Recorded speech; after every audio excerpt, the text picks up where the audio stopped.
Calling Randy Zelia. It seems like we are out of storage here on StreamYard. So either delete some old episodes so we can be podcasted or buy some more storage. But I think probably delete it. Can nobody see our shows? Does it even see our shows anyway? So 2 people are watching right now, believe it or not. Hi. Which is great. Hi on Facebook. I'm guessing it's not my wife. Just a gut feeling. Definitely not your wife. Has your wife watched the show other than being in the presence of you and coming onto the show? No, never. Okay.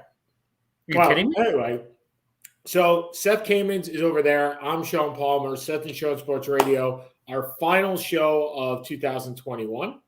It's good to see that Seth is healthy amongst the Omicron and everything that's going on in the Northeast. In Georgia and Florida, we don't believe in COVID. We should believe in COVID. We just don't believe that COVID exists, or at least the majority of the people. And I will tell you now, this will probably be my last show in Georgia as I am taking my talents. You're going Boca. Yeah. So I'm taking my talents close to South Beach. That's a better way to put it. You're taking your talents to Meisner Beach. So Meisner Park. So I will be announcing this on Facebook, obviously, but I am taking a new job in Boca Raton. This is an exclusive? It's exclusive to you, my friend. Thank you. And the 2 people watching. Maybe one's my boss. I have no idea, but I would highly doubt it. But anyway, last one. Next week I will be in Boca Raton, so we'll have the show from there.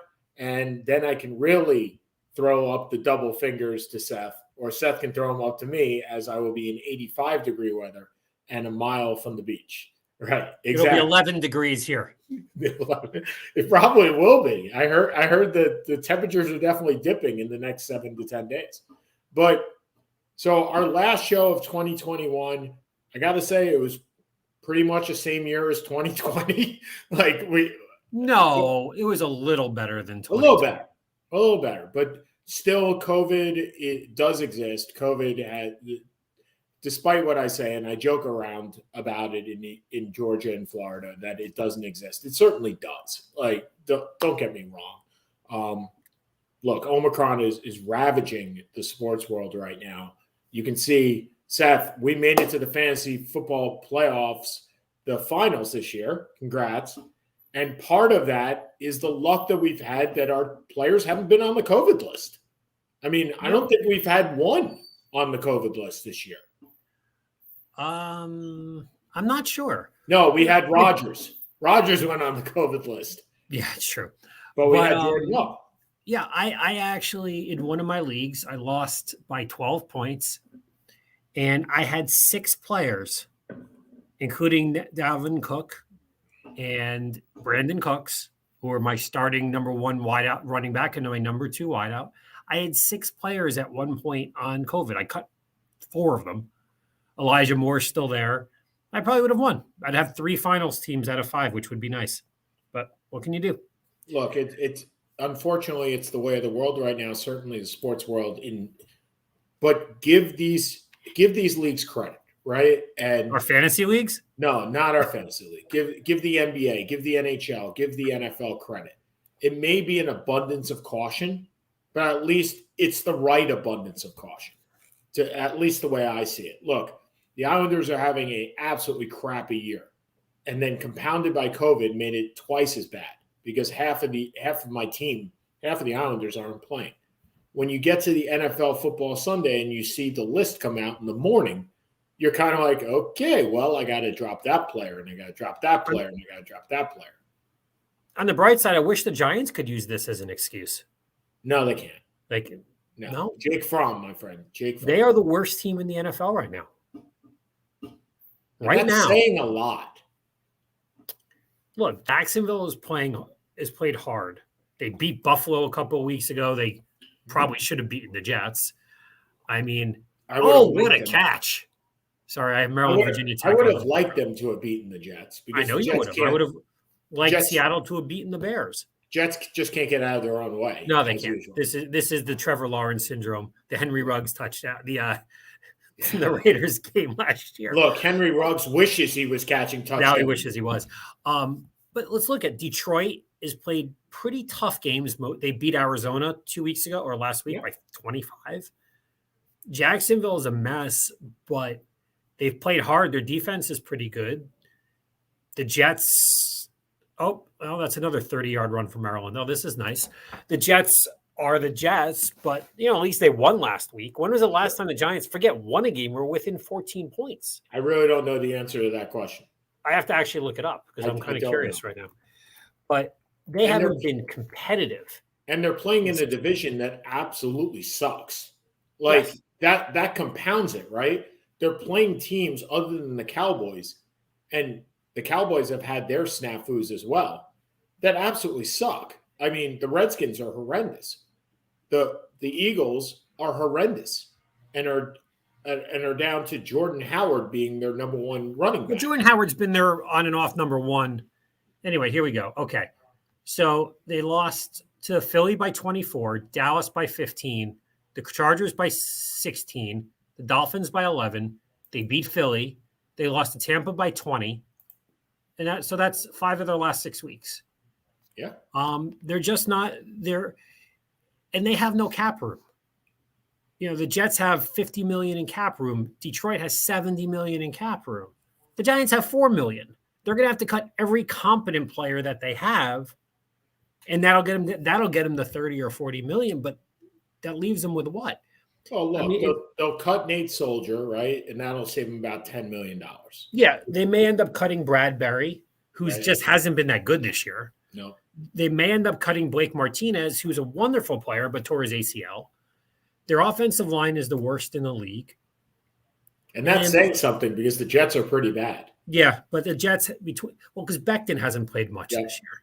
Well, the good part is you do have 2 top 10 picks. Right. The question is who's going to make them? Well, and that would – look, I asked you 4 weeks ago, it was either 4 or 5 weeks ago, whether Joe Judge was in trouble.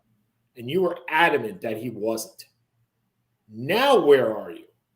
Because I think they haven't played inspiring ball in, like you said, a month and a half. If it was me as the GM, as the owner, he'd be in trouble. But I'm not the owner. They love him. Yeah.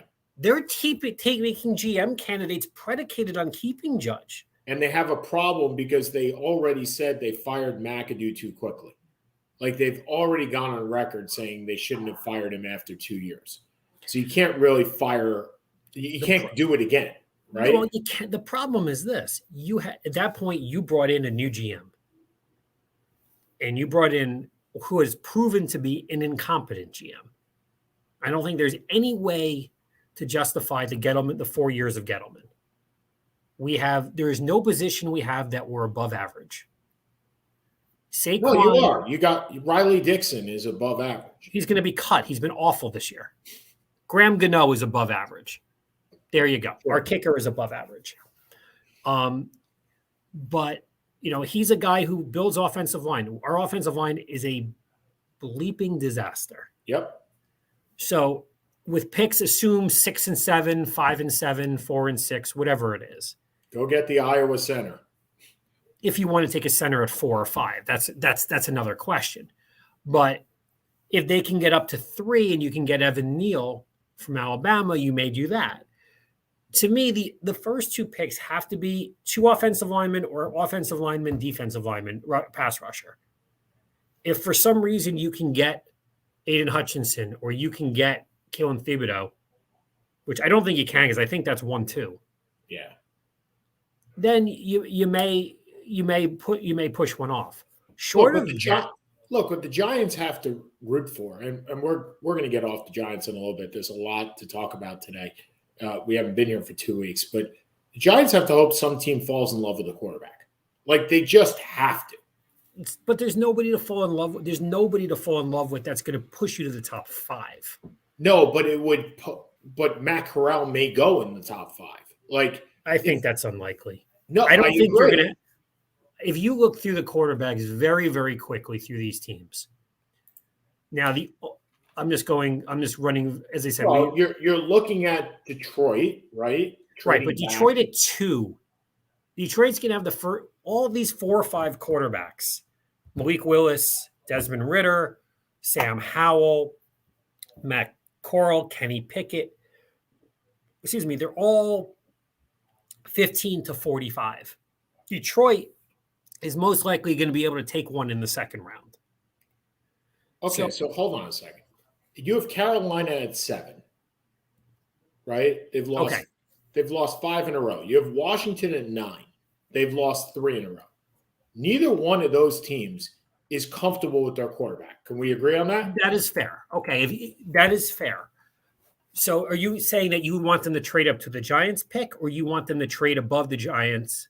No, I'm saying you got to hope that they lose out and they pick a quarterback, which means it drops the level of talent down a spot, right? The Redskins, just to take a quick look.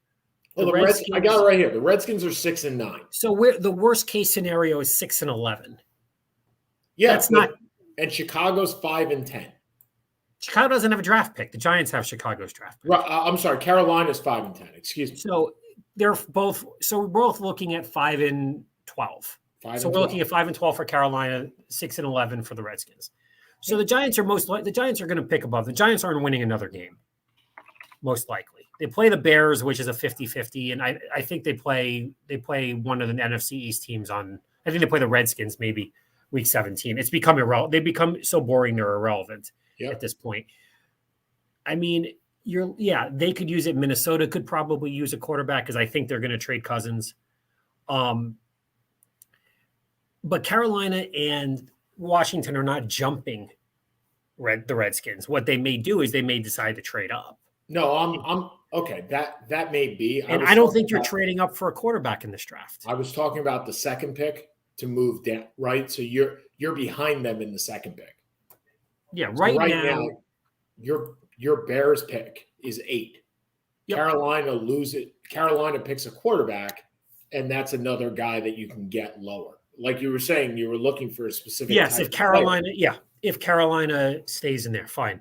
But again, if our pick is 8, we're not getting a top. We're not getting a top 2 to 3 guy anyway at that pick. That Seattle game hurt us, which helped you hurt us. Yeah. Because right now you are probably the number 3. Right now we are the 4 pick and the 6 pick. Who's the 3rd? Is it us? The 3rd is Houston. Oh, okay. And Houston plays Tennessee at home. Sorry, the Niners this week on the road and Tennessee at home. Tennessee at home. Not if Tennessee needs that game. Well, they beat Tennessee already this year. I know. And they're playing much better. I unlikely, but I agree it's unlikely. So the Texans, right now, the Titans are 10 and 5. They may not need that game. I mean, if they win this week and go to 11, no, they're going to need that game for place. They're going to need that game for playoff seeding. No, they won't. So here's why. If they win that game, if they win this week and they go to 11 and 5, they've wrapped up that division. Yes. Okay. No, wait. If Indy's at 10 and 6, and Indy beats them, but that's not the last game. So the Colts' last 2 games are the Jaguars and the Raiders. And who has the tiebreaker in that? Hold on. The Colts beat the lost the Titans. Titans beat them on October 31st. They lost the Titans twice. So all right, so Titans have the tiebreaker. So they win this week and they have the tiebreaker. That's it. They win the division.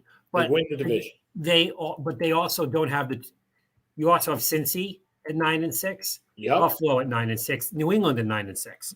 They don't automatically have the 2 seed unless they win out. Correct. They have. Hold on. Did they beat any? Did they play? They beat Buffalo, I think. They beat Buffalo.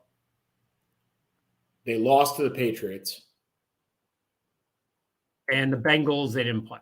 But it doesn't matter if the Patriots don't win that division, they're automatically a wild card. Right? No. So but if the Bills actually, the Bengals have a better conference record. So I think the Bengals would probably would be the 2 seed if they win out. Correct. And Tennessee loses a game. Correct. So I think that's the tiebreaker after head-to-head. And the Bengals play the Browns and the Chiefs. Didn't say it would be easy. Right. So they lose to the Chiefs this week, and the Titans win. The Titans have absolutely nothing to play for next week. Okay. So I'm That's it. not saying it'll happen, but they have absolutely nothing. They have no. That Cincy Kansas City game, that's a fun game to watch. Hopefully they can put that game on over the Jets or the Giants for that matter. It's called Dofu Sports, my friend. You can put whatever game you want on. I'll show you Dofu. So we have the lamenting of the Giants fan. We have the lamenting of the Jets fan, right? I mean, look, we're both shit out of luck this year. Both have nothing. Wow, you've said you've used a lot of words. You got a little bit of residual anger here. I have a lot of residual anger this year, but I'd like to. I mean, look, the Bengals are an interesting team, and who would have thought that the Chiefs would be back? Look, I won't say we wrote them off, but first couple of weeks of the season, we were kind of wondering what happened to the Chiefs. They go I don't really anyone wrote them off. They go 1-3, right? And then they've kicked ass in the last. They've won 36. You realize we're on a show where you're supposed to watch your language, correct? 36-10, 34-28, 48-9, 22-9, 19-9, 41-14, 13-7. I mean, the only game that they've had that's close in the last 6 weeks has been the Giants. Yeah, which is a game they probably should have lost. And when you look at it, it's not the offense that's keeping this team in it. It's the defense. Yeah, Steve Spagnuolo has done an amazing job turning his defense around. They were, I think, the worst of all time the first 6 weeks of the year, and they haven't let up more than I think, other than the Giants, they haven't let up more than 14 points in the last. And surprisingly, the acquisition of Melvin Ingram may have keep that thing. And Melvin Ingram's not exactly the pass rusher extraordinaire, but he certainly can set the edge, and maybe that's what they were looking for. But so anyway, we have some interesting matchups this week, as we always do in the NFL. And next week we'll talk playoff possibilities. I'd like to talk our fantasy possibilities, though. I mean, we look pretty strong going in. Oh, we actually put some waiver claims in today. I wonder if we got it. Yeah, our other guy didn't. What do you call it? He had no money left. I took a look. I know. That's why I did it, just so he wouldn't do it. Well, he can't claim anyone if he has zero money. I thought he had $1. So, no, he had $0. So everything was $2 for us. So we picked up the Jacksonville running back, the Houston running back, the Denver quarterback. God, we picked up a lot of mediocre. Because I don't want anybody else picking them up. And we can make so we got Rex Burkhead. I can't pronounce the Jacksonville guy's name. Ogunbowale. I don't know. And we got Jordan Howard.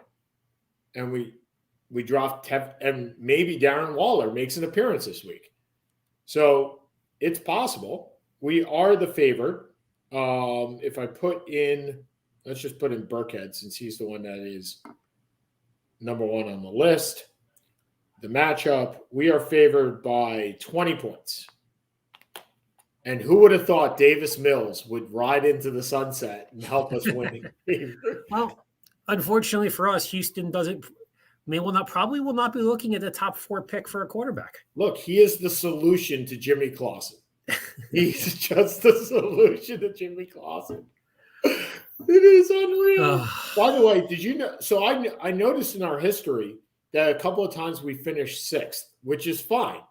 Do you realize we have never finished less than 8-5, except for our first year?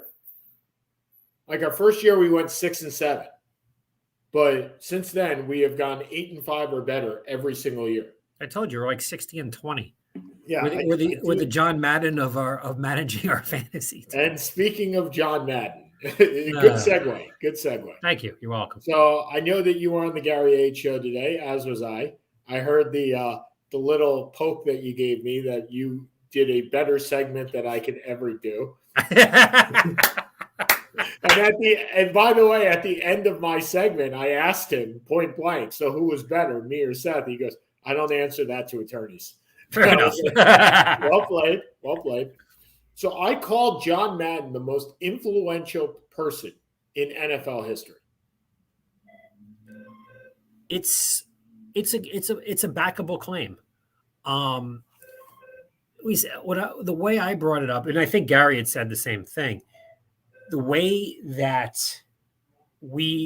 I saw it was he was a Hall of Fame coach, and that was the third most important thing he's done in his career. Maybe fourth. What would be the other one? He's a Hall of Fame coach. You're absolutely right. And he set the bar, right? He really did set the bar for at least the AFC. Maybe not the NFC, but certainly the AFC. No, the NFC had Lombardi. Right, that's what I'm saying. So he set the bar. And maybe Don Shula with the Colts, maybe. Yeah. But Madden, I think, over the course of his career was actually better than Shula.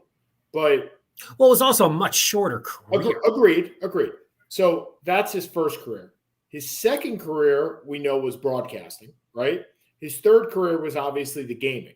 His fourth career was setting safety protocols in the NFL. He's been on the safety committee for the last 15 years.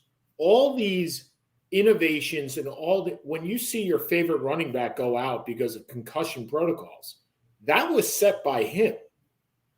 Well, it wasn't set by him. There were a lot of people on these safety protocols. Agreed. But his influence on every aspect of the NFL over the last 50 years. Yeah, I mean, think about it. He was the coach of the team that went to the second I think it was the second one. I don't think they went to the first one. They lost to Kansas City. So we're going to Super Bowl II. No, Super Bowl II was Packers and Chiefs. Then it was Super Bowl I. He was one or the other. I forget. No, he didn't either. It was Packers and Chiefs for 1 and 2. No. Yeah. No. I think so. Hold on. Almost sure. No, you're right. Super Bowl II. I'm aware. Never questioned this man about Super Bowls, I guess. Super Bowl II, you're right. But was he the coach in that game? He was the linebackers coach in that game. Okay. Was Al Davis the coach in that game? No, John Roush was the coach in that. Was the coach. Not related to Rob Roush. No, the names are spelled differently. Oh, okay. So he was his jump was extraordinary. He went from being the assistant coach, the linebackers coach at San Diego State, under Don Coryell, who ended up running the air, pretty much the beginning of the great passing offenses, which was Dan Fouts, Chuck Muncie was the running back, and Winslow, and James Hall of Famer, James Lofton, Hall of Famer, John Jefferson, All-Star. Really, really, good high-end players. They never made it at Super Bowl. They lost in the AFC Championship in 81 in the freezing, the coldest game ever to Cincy. Oh, okay.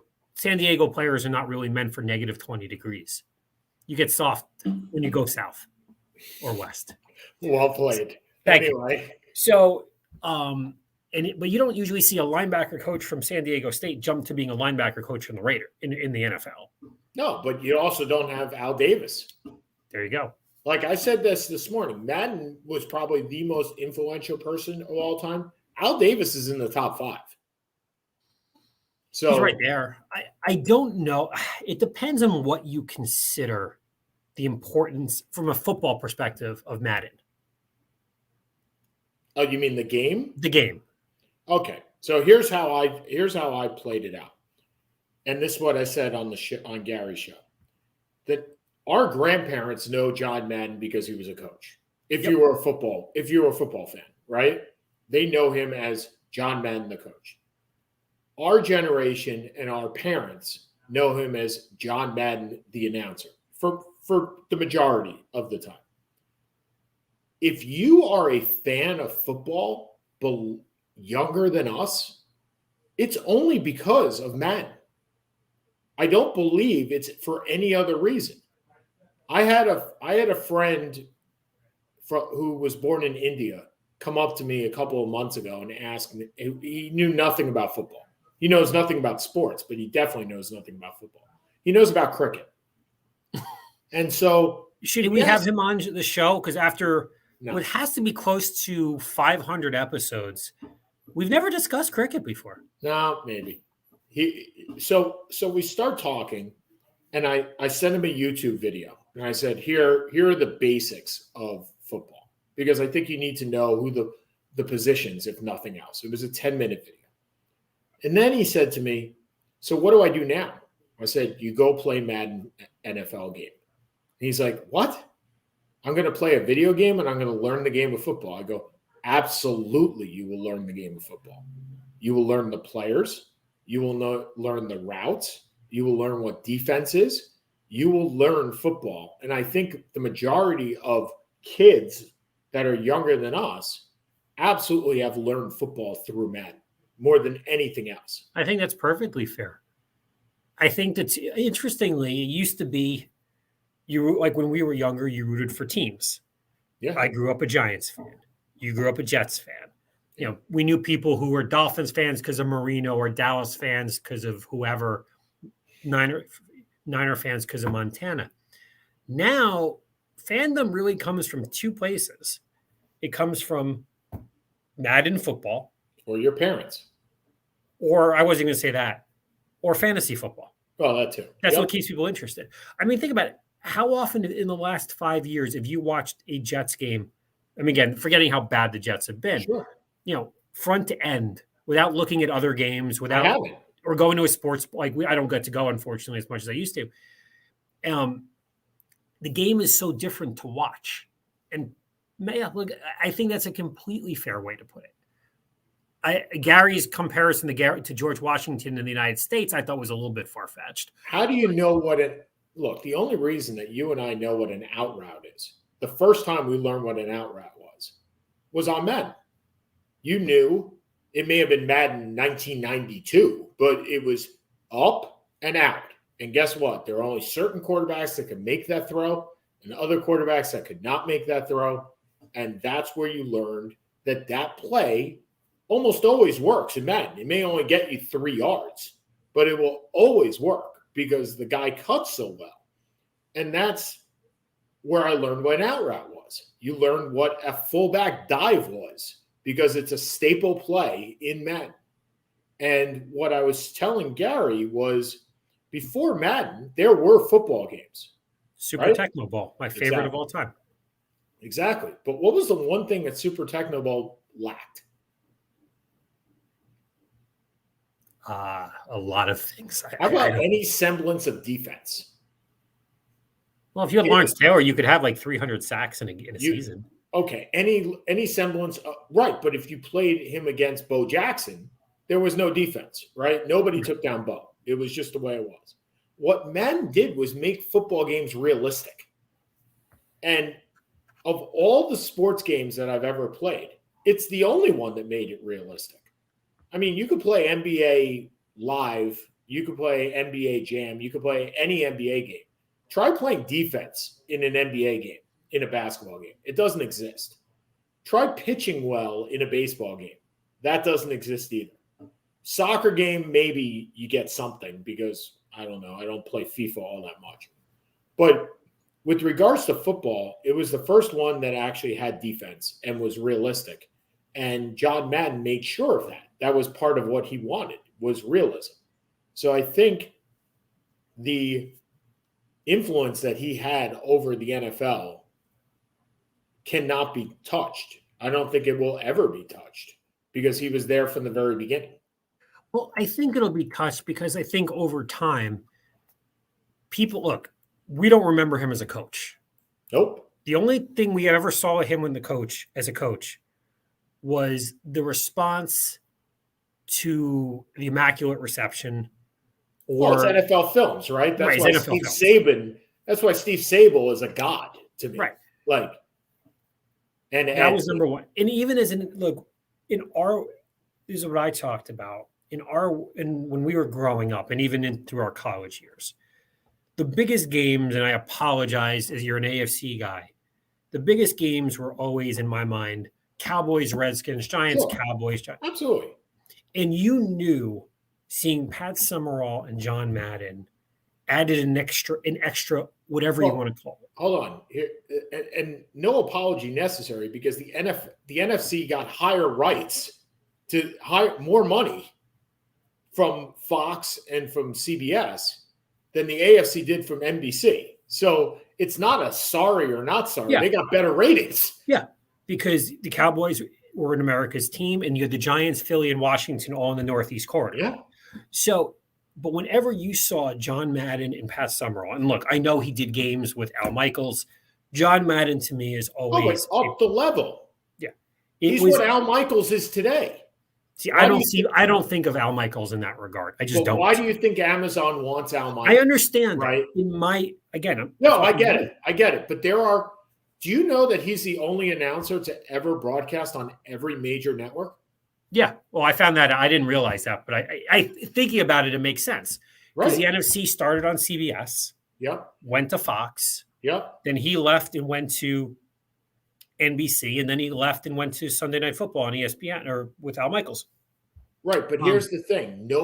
So today, when you get, and this is what I was saying to Gary, when you get a broadcaster that switches networks, there's always some pushback. There's always some, oh, really? Tirico's leaving. Or, oh, really? Al Michaels is leaving. Or, really? Aaron Andrews is leaving.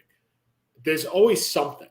Nobody questioned John Madden leaving because the best games were going to be broadcast by John Madden, regardless of what network you were on. It was fait accompli that he was going with the best games. Yeah. And we were talking about when you think of, again, our generation, Gen X, when you think of certain sports, there's always going to be one or two announcers that correlate. Yeah. Basketball, it's Marv Albert. Baseball, it's Vin Scully and Bob Costas. Football, it's John Madden. Hockey, it's Doc Emmerich. Yeah. And you've had now Doc Emmerich retired last year. Marv Albert retired last year. And maybe 20 years from now, I think it's the world is just too divisive for anyone to be unanimously behind somebody. I mean, Jim Nantz. I think you'll have it. I think you'll have it in the NBA because Mike Breen does everything. It may be, and that's all he does. And it's also that's all he phenomenal. Does. I love Breen. Right, but that's our. You don't hear too many people killing Mike Breen. Right, Joe Buck, who has done every major sport for the last 30 years, is as divisive as this country is at this point. Like, I think he's fine. I don't love him. I don't hate him. I think he's fine. But he's not going to have he's never going to have the support that an Albert or a Madden. I mean, when you think of color commentators for football, when you think of game play-by-play men for football, there's a bunch of people you can put there. Mm-hmm. When you think of a football analyst, I'd say if you gave 100 people our age who walked from the 80s going since, 95 of them would say Madden is the best they've ever seen. Maybe a couple would say Romo. I don't know who else would be there. Maybe one or two Collinsworth. I kind of like Collinsworth. I like Aikman, actually. I don't. But I don't like Buck, but I like Aikman. So I think maybe Aikman. But you get my point. Maybe from a Aikman play-by-play guy. From a play-by-play guy, you get, Al Michaels would get a few. Tirico would get some. Yep. Buck would get some. Football, it's kind of unanimous. I think hockey is pretty close to unanimous. I think baseball, you'd have Scully and Costas and one or two others. And in basketball, right now it's Breen. Right now it would be Breen. Before that, it would be Albert from play-by-play. Yep. But look, I'm not a video games guy. But it says something, and I'm not sure if good or bad, that 25 years, 30 years into Madden, so many of these football players are more concerned with where they are with their Madden points than they are with their contract. Than they are with their team. Yeah. Which is not a great reflection on our society, but it is what it is. Well, so if it makes any sense, I own a game system. I own a PS4. I haven't brought it out in a year. Why? I haven't brought it out in a year and a half. I got it at an auction. It was for charity. I own one game, Madden 2019. One. Have you ever played it? I have. I've played it a couple of times. But that just tells you, right? I didn't go for hockey. I didn't go for baseball. I went for Madden because Madden is, if nothing else, Madden is a teaching tool. Like I don't know how to explain it to people more than you have to play it to understand. In the fact with everything, all these first person shooting games and whatnot, that Candy Crush and everything else, you learned football by playing Madden. Like it was just that simple. And maybe when I go to my cousin's house in Arizona, and he's got 3 kids, so obviously there's a game system hooked up somewhere. And he looks at me, and he first thing he says is Madden. Like it's nothing else. It's no other choice. It's hockey is what his kid wants to play, but we're going to play a 20-minute game of Madden. And with that in mind, look, he is a huge loss, but he was 85 years old, right? So, I mean, yes, unexpected, but still a great life. And like you said, Seth, there may be somebody in 20 years that approaches what he does. I doubt it, though. With all the different types of careers that he had, I just don't see it. And I don't think you'll see another Al Davis either. And I think Al Davis gets tremendously shortchanged. I've said that for years. But he took a chance on Madden. Remember, that was him. That was all Al Davis. So, anyway. Yeah. Okay. So, you look ingratiated in some work right now, my friend. No, I'm actually looking. I'm not. I'm looking through. This is our year in. Is this our year in review? We want to do that. Yeah, we got 23 minutes, so we should probably get to it. Because who cares? We could sum it up in 3 hours, or we could sum it up in 20 minutes. It makes we can cross off baseball because I didn't give a rat's ass about it this year or last year. So, congratulations to whoever won the World Series this year. That would be the Atlanta Braves. I know who won the World Series. Are you sure? You only live in the town. You weren't at the parade? I only live in the town and didn't watch one game this entire year again. So, I mean. So, are you now done with baseball? No. Or are you back next year? No, I'll be back next year. Is that because your team is going to be good? Or because because it's not like a torn ACL, it takes you 2 years to recover? Well, I think it's a couple of things. First of all, hopefully we get a labor agreement that lasts 10 years. And then I don't have to hear about labor for the next 10 years. That's number one. Number two, my owners are not Fred Wilpon anymore, which kind of gives me some incentive to watch and understand that my team is going to operate like a big-time team. And more importantly, number three, it's going to be summer in Florida and 115 degrees. I'm going to need to do something. And that's when I'll be sticking up my middle fingers at you. So, right, exactly. Okay, so let's move on to the NFL year in review. I mean, what were you surprised at this year? I mean, I was surprised. Derrick Henry's injury shocked me. Derrick Henry's workload shocked me, and I wonder if he will ever be the same player. Well, I think first of all, you have to kind of go back a bit. Sorry, I'm watching Maryland score another touchdown to go up 41-10. Woohoo! I could be in the press box. I could be at the game. University something bowl. I know it's the Pinstripe Bowl. I'm just kidding. Well, hopefully we'll play Syracuse there next. Syracuse will be there next year. But you have to actually win more than 3 games. So I think you go back to the Super Bowl. Thank you. Wow, you have been on a cursing tear tonight. Dude, you got a new job and you're moving to Florida. You should be in a good mood. I'm in a great mood. So I think you have to go back, first of all, to the end of last year. I don't think anyone saw Tampa Bay. I don't think anyone saw Tampa Bay beating Kansas City in the Super Bowl the way they did. No, that's true. I did pick them to go to the Super Bowl. Right. I did pick them to win the Super Bowl, but I didn't pick them to destroy Kansas City in the Super Bowl. I think that was a shock. Excuse me. I think the disintegration of some teams that has been a shock to me. The Giants, again, didn't expect them to be great. Didn't expect them to be this.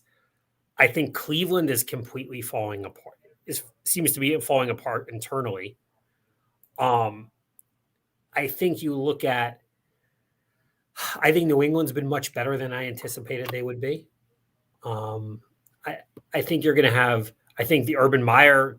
We didn't really think he would be the great fit, but I don't think we saw this coming.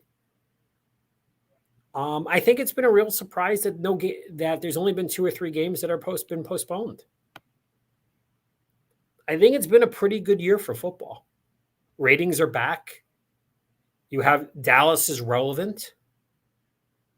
I think which is certainly which is probably not a positive for me, but a positive for other people. I think it's been a good year of football. Well, I said that, and I think you have genuine uncertainty of who the Super Bowl teams are going to be at Week 17. Do you really? I think so. I think. Right. Hold on a second. So you believe that there's actual uncertainty going on in this league, and I mean, I think there are 4 teams in the NFC that could go. Oh, I think the NFC has uncertainty. I'm not sure if the AFC does. Right. You think it's Kansas City and it's done. Yeah. I don't. I hope I'm wrong. Look, Kansas City's offense has not been good. Nope. You're right. And I am not convinced that in the playoffs their defense will hold to this level. Now, I'm really curious to watch this game on Sunday. Hopefully I get to see it. The Cincy game.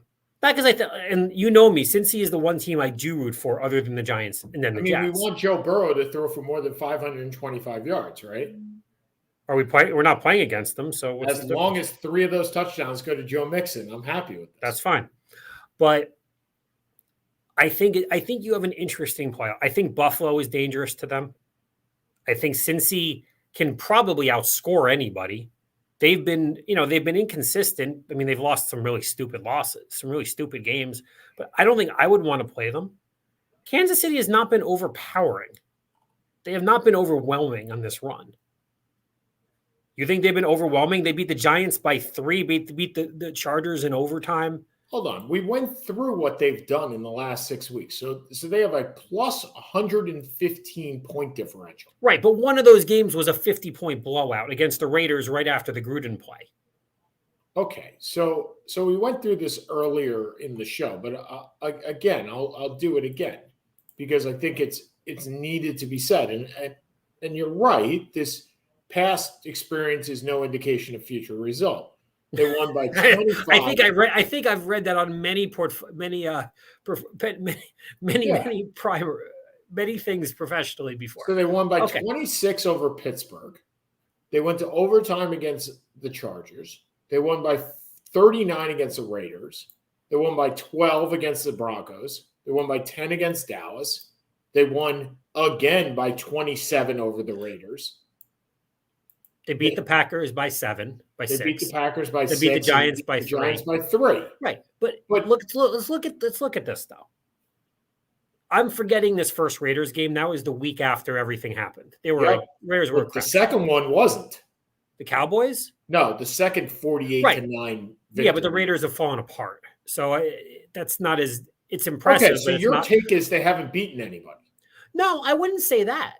They beat the Cowboys, which is a good win. But 19-9 is not something first of all, I'm not sure if Prescott was Prescott even playing in that one? I don't remember. Okay, so hold on. So I'm looking through all these games. If there is one indication, they have not had a 100-yard rusher since week 4. No, their rushing game is horrendous. Edwards-Helaire has been terrible, and he's been injured. They have no running game. And week 4, they had 102 yards. And week 3, they had 100 yards. They've had 2 100-yard games rushing. Right, but they've never been a rushing team. So I get that. But playoff teams need to rush, right? I mean, they need to rush the ball, at least something. So they scored 20. I mean, let's be honest. They scored 13 on the Packers. A Packers game, remember, was Jordan Love. So let's keep that in perspective. Yep. The Raiders was after everything happened. The Cowboys is a nice win, but the Cowboys have not. I mean, they're impressive, but it's a nice win. Letting up 10 points to the Cowboys is a nice win. Yep. The Broncos have no offense. Yep. None. The Raiders have become a mess. The Chargers win never should have happened. They did, but it never should have happened. The Chargers had that game, and it looks like their season is down in the toilet because of that, because they lost to Houston last week. The Steelers win. I mean, come on, the Steelers are terrible. I want to see the Cincy game. I think they're the favorites. Don't get me wrong, but I don't think they were the last 2 years. I don't think anybody thought they were losing. I think they're the favorites going in. I don't think they're as overwhelming a favorite as they were the past 2 years. Okay. I think Buffalo will be a problem. I think Cincy would be a problem. If Cincy can get out of their own way. They're so young, I'm not sure they're ready. Yep. If Derrick Henry is back and healthy, and again, I have no expectation that he will be, but if he is healthy and they play him in the AFC title game, that offense becomes dangerous again. Yes. I think Indy is a terrible matchup for them. I don't want to play Indy.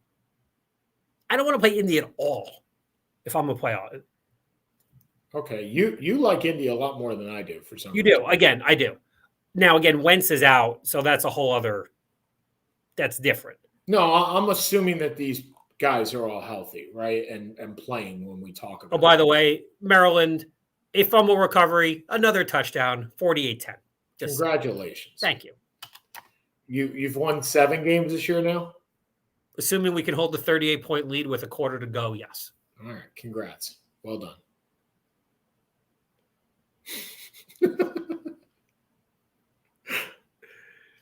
You know what? If it helps our basketball is not going anywhere. Nope. We can't recruit because we don't have a coach. Nope. So this can help our football a little bit.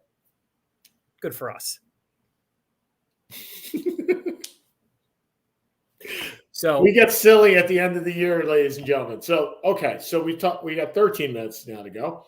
Let's talk a little bit basketball. So Giannis was good. What's that? Giannis was good. Giannis, good. Look, fear the deer, good, right? I mean, look. And if Durant was 4 inches further back on that shot in Game 7, then the Nets win the title. You know, I mean. But the NBA won. Oh, yeah. The NBA right? won. Giannis winning cemented the fact that you can do it in a small city. But even and it also cemented the fact that he was going to resign. You even look who they even beat in the finals. They didn't beat a team from Los Angeles. They beat a team from Phoenix. Yeah, but Phoenix is still a bigger city. It's not a Milwaukee. No, but it's a mid-tier city. It's not a time. It's not a Memphis. It's not a Milwaukee. It's right. It's not in Indiana, right? It's not. I mean, come on. It's on the same level as a Chicago, probably, right? No, I don't think so. I wouldn't think so.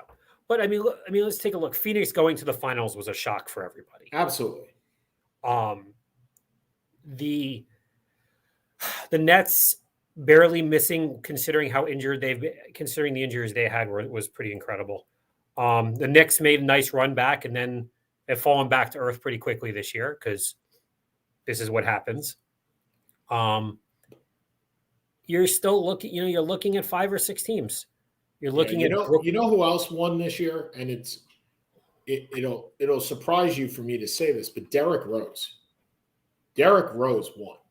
Like, if you're looking for winners in 2021, Derrick Rose reinvented himself in the last 5 years, right? I mean, basically came back from nothing to an all-star appearance again, or the makings of the all-star appearances. He's not the MVP. He'll never be that guy again, but he doesn't need to be that guy again. And he got himself a nice 3-year deal to go with it.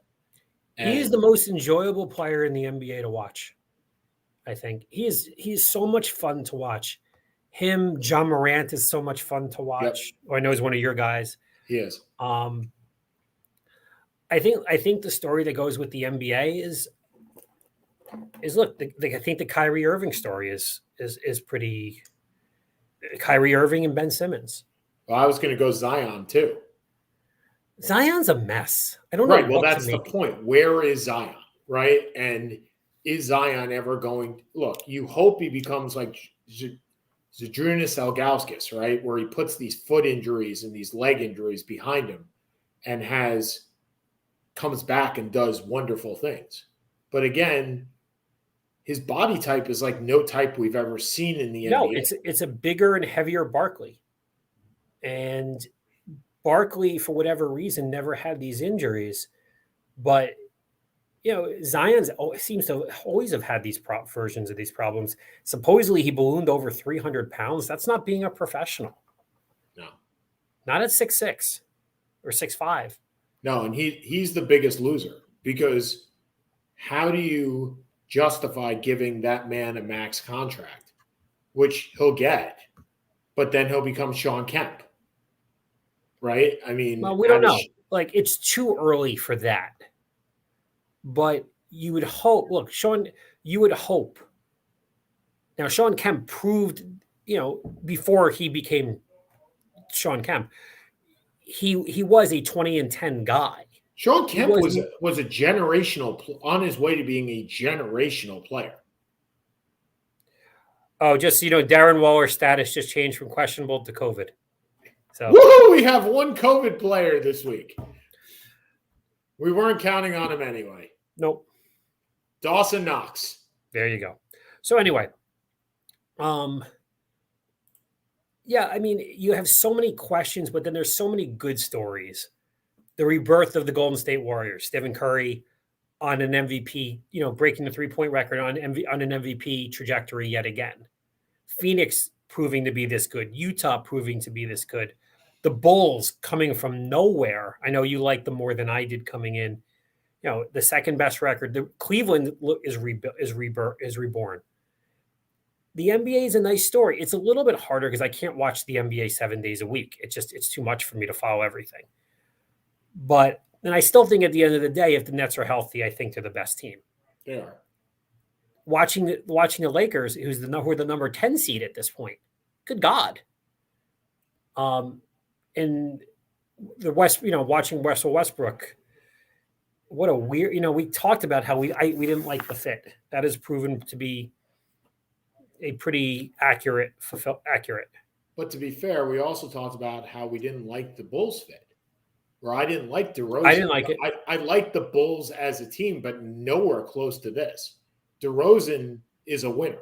Like, it may not play out in the third year of that $60 million contract, but at least in the first year, we both had positive reviews in the first year. It'll be interesting to see how he prolongs that and whether he can sustain what he's done. But at a minimum, at least they are relevant. The NBA is better when the Bulls are relevant. Oh, they're the Raiders of the NBA. But here's something that's not relevant right now. And I know you might disagree with me on this. College basketball, not relevant this year. Nope. Not. And I'm not saying this from a Syracuse or for a Maryland or any particular team. But college basketball has lost. While college football won, college basketball, due to COVID, has absolutely lost this year. And I don't know a way back, at least this year. Maybe March Madness gets people back into it. But right now, there is no buzz about college basketball. I think this has happened more and more over the last 10 years, though. And we've talked about this. College basketball, like you always joke that I would be the expert when it came to college basketball. Yeah. I find college basketball harder and harder to watch. Right, but here's the thing. I look forward to Syracuse games. Right now, I don't even know when the next one's going to be played. No, I feel the same way about Maryland. I feel the same way. There is so much transition there, but I felt this way for a while, that with the G League and with teams leave, guys being able to leave after freshman year, it is so difficult to put together good teams, and so to maintain continuity. Now you have the transfer portal because with the NIL, and the NIL is the biggest story of college basketball over the last 12 months. It's a positive story. The NIL is a positive story. In some ways, yes, and in some ways, no. The transfer portal is a ridiculously awful story. Right, you can't separate. You can't mutually. They're not mutually exclusive. Why not? Because if you go to Texas and you make $500,000 as a backup offensive lineman under NIL, Why the hell are you going to stay at Syracuse? Well, let's play the Ohio State card, right? The quarterback that went there, Quinn Ewers, yeah, made $1 million and now is transferring out of Ohio State. So, I mean, maybe they are mutually exclusive. I don't think that you can maintain. Look, either you take it all in under one. You take it all. It's an all yes or all no. Well, it's all yes, and it will forever be all yes. No. I get that. It's You've not opened going up the box. That the box box is done. But what I'm time. saying is, you can be in favor of it all yes, or you can be in favor of it. I don't think that. I don't think that. I don't know if you can separate that out.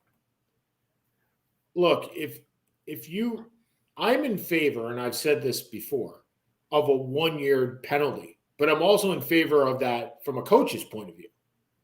That I don't think you can make in a box. I think if the coach leaves, you have to allow the player to leave. Yeah, I think that's perfectly fair. But the question is, should you be able to file the coach? I don't know. Anyway, we got about 4 minutes left. I'll go first. You can go after. I wanted to wish all of our listeners, all 0 of them right now, a very happy new year. 2022, we always say that the next year will be better than the previous year. Well, God, I hope so. Dude, you're going to Boca. Look, I'm just saying, God, I hope so for this world. We have a peaceful world coming, and a healthy one at that point. And if I was going to ask one thing for my teams for the next year, it would be, please have some freaking stability. Relevance? Somewhere. Not even relevancy, just stability. I think the Jets have some stability right now. Well, the Jets are the only ones of my teams that, well, I guess the Islanders have stability. The Mets don't have any. You brought in a GM. Congratulations. We haven't had one. No. You brought in a GM. You brought in a respected manager. Yep. You brought in a top 10 pitcher. Yeah.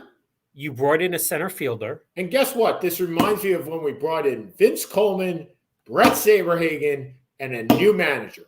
And I get it. Who was your manager that you brought in? I don't remember, but it was somebody. That was the worst team money could buy. Jeff Perlman. Jeff Perlman's book. Yep. So anyway, a very happy new year, my friend. We're going to be going on 11 years of this broadcast, which is, and we have no listeners. We may not be. We don't know. It's still phenomenal. I love doing it. So do I. I think it's a couple other quick congrats athletically. Phil Mickelson, the oldest person to ever win a major. Go lefty. Okay.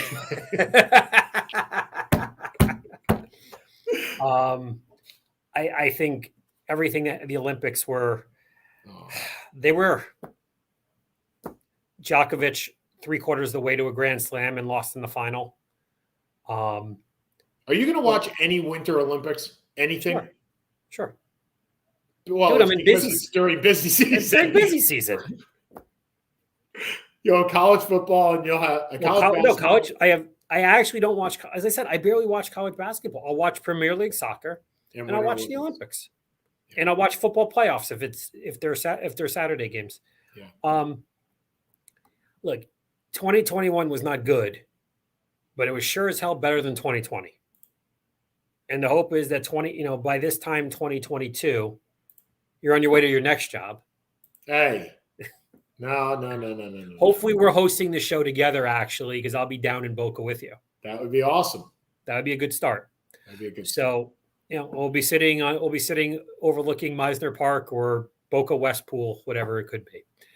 Happy New Year, buddy. We'll definitely do that. Happy New Year to you and yours, and we'll see you guys in all our 2022. Millions and millions of fans, thousands and thousands of fans, 0 fans. Wait, it actually went to 1 for a second, the eyeball. So sweet. All right. Happy New Year, everybody. Happy New Year, everybody. We'll see you guys on the other side.